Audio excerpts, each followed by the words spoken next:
Kenapa ya punya saya susah banget berdiri, padahal sudah diberi rangsangan, tapi kok masih loyo? Yuk cari tahu penyebabnya, tonton di video ini hingga.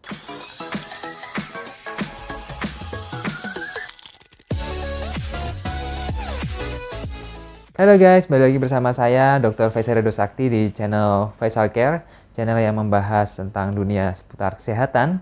Di video kali ini saya akan membahas topik yang sangat sering ditanyakan oleh bapak-bapak, khususnya ya, tentang hal yang sangat sensitif tapi juga serius, yaitu sudah dikasih rangsang tapi kok susah berdiri.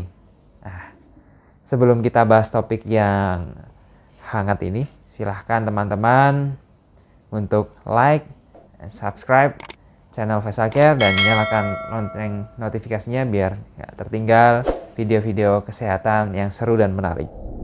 Oke, penyebab Mr. P susah berdiri secara keseluruhan itu ada dua. Yang pertama, apakah memang penisnya dia susah ereksi karena ada penyakit atau terdapat gangguan pada libidonya. Kalau terdapat gangguan pada libidonya, tentu penis akan sulit untuk ereksi ya, karena penis menjadi tidak sensitif dengan rangsangan, tidak ada hasrat sehingga tidak ada rangsang untuk membuat penis itu ereksi. Tapi kalau misalkan tidak ada gangguan pada libidonya dan penis itu sulit ereksi atau ereksinya tidak keras dan tidak optimal, maka ini dapat dikatakan sebagai disfungsi ereksi. Ya. Disfungsi ereksi penyebabnya secara garis besar itu dibagi jadi dua juga. Bisa disebabkan karena penyebab fisik maupun penyebab psikis. Kalau penyebab fisik contohnya bisa karena gangguan hormonal, di mana terjadi penurunan hormon testosteron. Di mana hormon testosteron ini sangat penting yang berperan untuk pertumbuhan, perkembangan, dan fungsi seksual bagi kaum pria. Penyebab disfungsi ereksi yang kedua yaitu karena adalah penyakit ya yang bisa menyebabkan gangguan pada proses ereksi sehingga pembuluh darah serta saraf itu terganggu. Penyakit-penyakit yang bisa menyebabkan gangguan ini seperti diabetes, hipertensi, ataupun riwayat yang sebelumnya pernah dioperasi atau mungkin ada kecelakaan di daerah panggul juga merupakan contoh dari penyebab fisik ya. Sedangkan masalah psikis ya, contohnya tentu bisa karena depresi atau masalah kecemasan yang berlebih, atau mungkin ada trauma pelecehan seksual di masa lalu. Faktor-faktor itu dapat menyebabkan timbulnya disfungsi ereksi.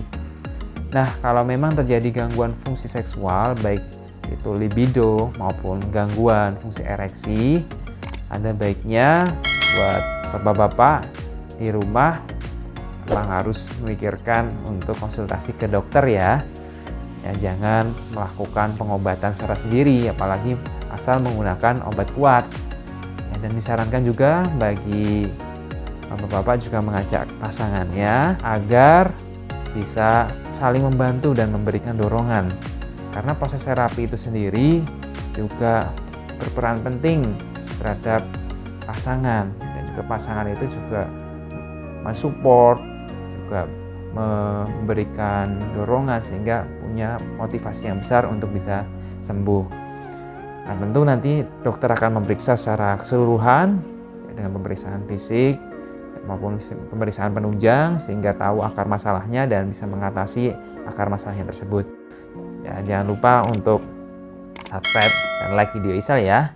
Oh iya, kalau misalkan sahabat Isal di rumah ada pertanyaan, silahkan bisa chat di kolom komentar.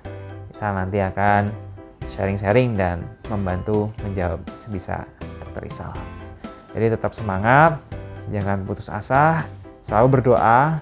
Yang terpenting kita bisa diberikan karunia keturunan ya. Semoga generasi kita adalah generasi yang hebat dan generasi yang kuat dan tangguh. Oke, keep sharing and inspiring. See you on the next video. Bye bye.